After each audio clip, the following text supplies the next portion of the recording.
సంకరీకరణం. దీన్ని హైబ్రిడేషన్ అని చెప్తాం అన్నట్టు.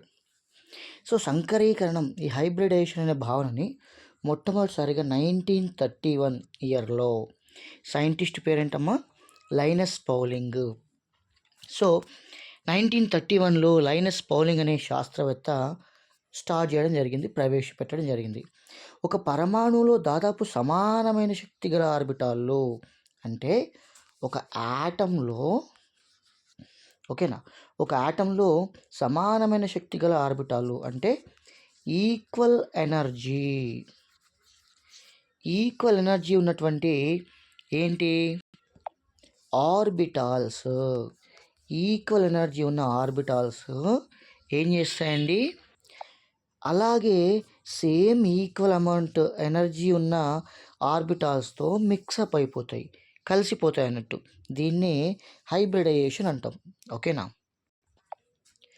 కొత్తగా ఏర్పడిన ఆర్బిటాల్స్ని ఒక పరమాణువులో దాదాపు సమానమైనటువంటి శక్తి గల ఆర్బిటాళ్ళు పునరేకీకరణం చెందడం ద్వారా అదే సంఖ్యలో శక్తి మరియు ఆకృతి వంటి ధర్మాల్లో సారూప్యత కలిగిన నూతన ఆర్బిటాల్ ఏర్పడడాన్ని సంకరీకరణం అంటారు. దీన్నే ఇంగ్లీష్లో హైబ్రిడైజేషన్ అంటాం.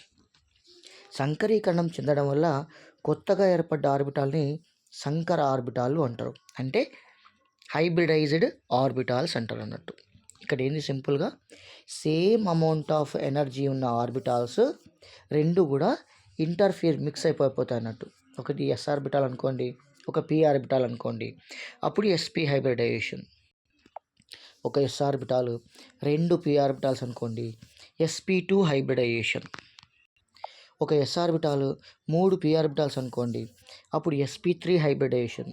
ఇంకో డి యాడ్ అయితే sp3d హైబ్రిడైజేషన్. అంటే మీనింగ్ ఏంటి, ఒక ఎస్ ఆర్బిటాల్, మూడు పి ఆర్బిటాల్స్, ఒక డి ఆర్బిటాల్, ఇట్లా ఆర్బిటాల్స్ అన్నీ కలిసి ఒక కొత్త హైబ్రిడైజ్డ్ ఆర్బిటాల్స్గా ఏర్పడే ప్రాసెస్ని హైబ్రిడైజేషన్ అంటాం అన్నట్టు. ఓకేనా. ఉత్తేజం చెందిన కార్బన్ పరమాణువులోని ఒక ఎస్ ఆర్బిటాల్ ఎక్కడుంటుంది, 2sలోంచి ముందుకు వచ్చేస్తుంది. ఓకేనా.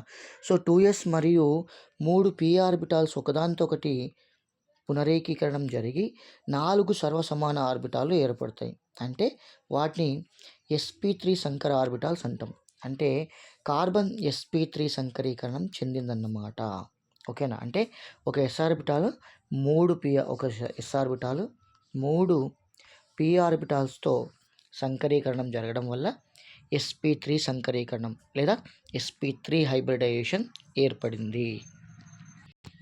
హుండ్ నియమం ప్రకారం 4 సర్వసమానమైన సంకర ఆర్బిటాల్లోకి 4 ఎలక్ట్రాన్లు చేరుతాయి. ఇక్కడ చూడండి, మనకి ఈ px, py, pz ఈ మూడింటికి కూడా సేమ్ అమౌంట్ ఆఫ్ ఎనర్జీ ఉంటుంది, అంటే సమానమైన శక్తి ఉంటుంది.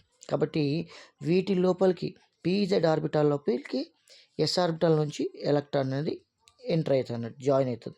ఇది ఎగ్జైటెడ్ స్టేట్లో ఉన్నటువంటి ఎలక్ట్రానిక్ కాన్ఫిగరేషన్. వీటిని sp3 సంకర ఆర్బిటాళ్ళు అంటారు. ఎందుకంటే ఒక ఎస్ ఆర్బిటాల్ మూడు పి ఆర్బిటాల కలయిక చేత ఏర్పడ్డాయి కనుక. కాబట్టి దీన్ని మనం sp3 హైబ్రిడైజేషన్ అని చదవాలి. అంటే ఒక ఎస్ ఆర్బిటాలు మూడు పి ఆర్బిటాల్స్, కాబట్టి ఈ హైబ్రిడైజేషన్, ఈ సంకరీకరణం sp3 హైబ్రిడైజేషన్ చెందింది అని అర్థం.